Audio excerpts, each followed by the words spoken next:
Bonjour, je suis ravie de vous retrouver pour une nouvelle vidéo. Pour mon anniversaire, j'ai eu une Cricut Maker 4. Alors je vais réaliser aujourd'hui mon premier projet avec la machine.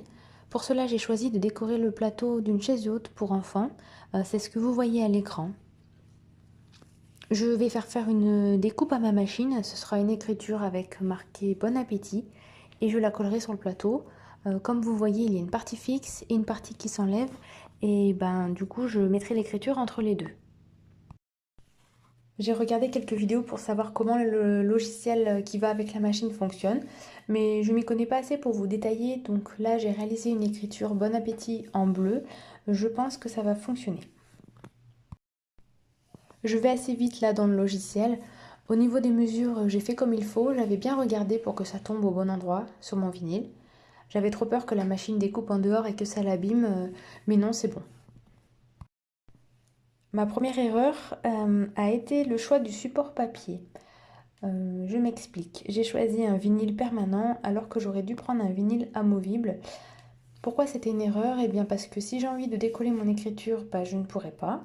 Et je n'ai pas envie d'abîmer la chaise haute, je veux pouvoir enlever si je veux.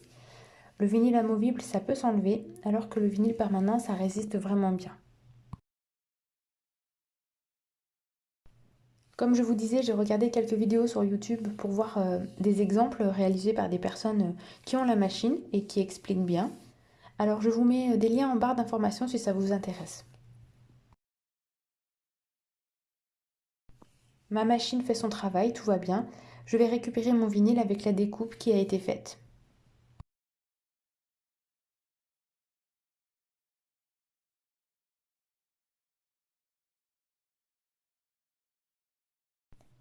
Une fois que c'est fini, vous pouvez retourner sur le logiciel. Il vous donne des indications pour retirer le vinyle, quel outil utiliser. Voilà, c'est fini. Du coup, je clique sur terminer et puis je n'utilise plus mon ordinateur.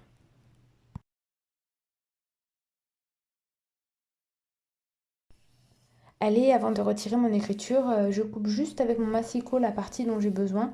Comme c'est sur une grande feuille, ça a découpé en haut et je préfère ranger ce qui reste.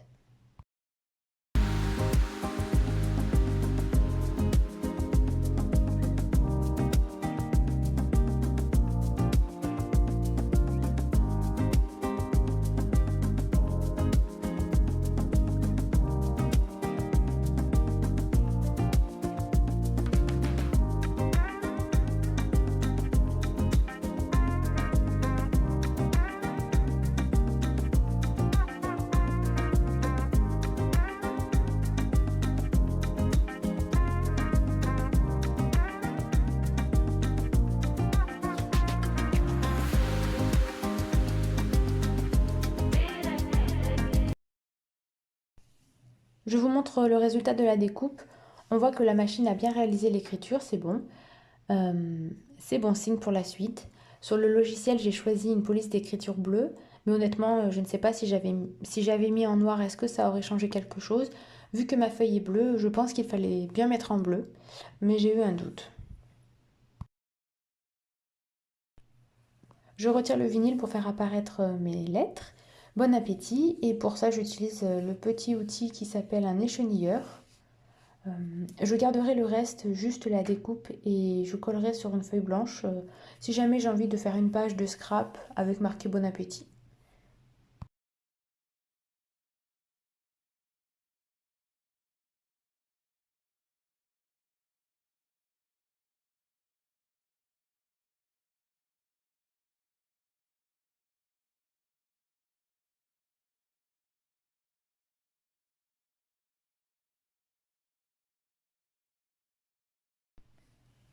Après, j'ai pris une feuille de papier transfert.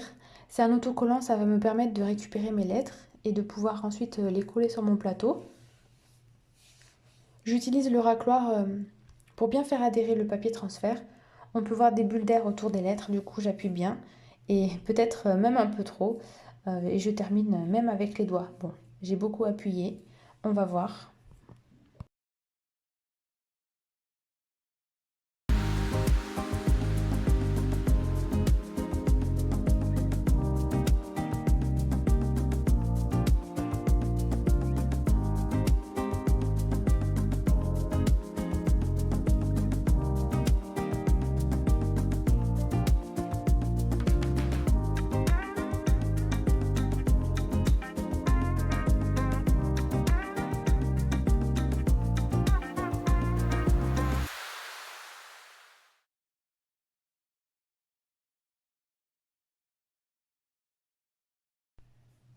Comme j'ai pris du vinyle permanent et que je me suis rendu compte de mon erreur après la découpe, j'ai pas eu envie de gâcher ça, donc je me suis dit tant pis.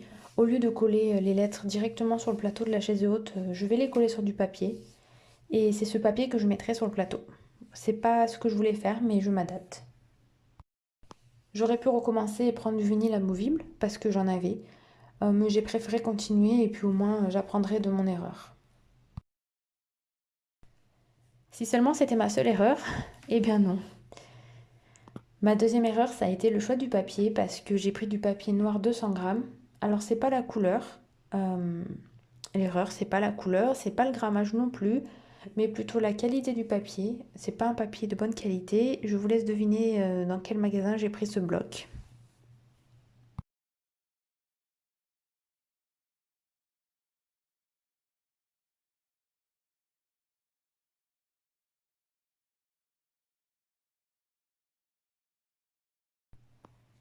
Étant donné que j'ai utilisé un papier transfert autocollant, et là pour le coup la marque Cricut c'est de la qualité, et bien quand j'ai retiré ça a emporté des morceaux du papier noir.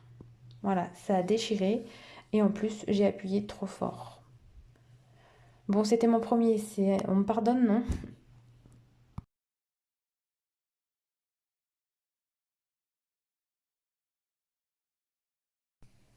Quand j'ai vu que ça déchirait le papier, j'étais dégoûtée. Vous ne voyez pas ma tête heureusement, mais sur le moment, j'ai cru que j'allais laisser tomber. Bon, finalement, non, je persévère. Je me suis dit, allez, tu vas customiser ça, tu mettras des trucs pour camoufler. Je suis allée jusqu'au bout et puis je vous montre tout, c'est pas grave hein, de faire des erreurs. Et puis c'est bien de trouver des solutions.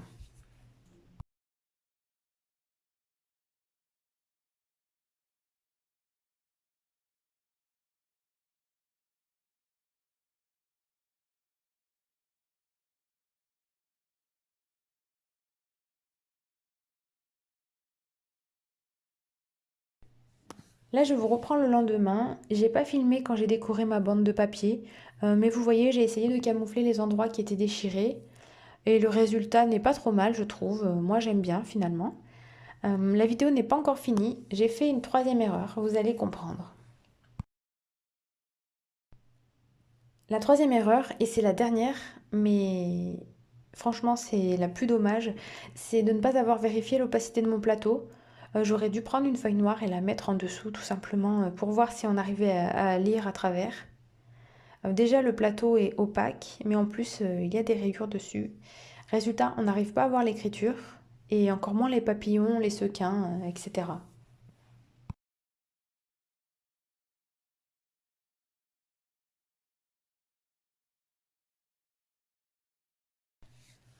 Mon petit projet a terminé sur le frigo. Voilà. Allez-y, vous pouvez rigoler. Sur mon plateau, il n'y a rien du coup. Bon, peut-être que je recommencerai, mais c'est pas prévu pour tout de suite. Mais dans tous les cas, je ne vais pas m'arrêter là avec ma Cricut. Je continuerai, je vais faire plein de choses avec. J'ai quand même voulu partager ça avec vous. Dites-moi ce que vous en pensez. Je vous dis à bientôt dans une prochaine vidéo. Merci d'avoir regardé. Bye bye.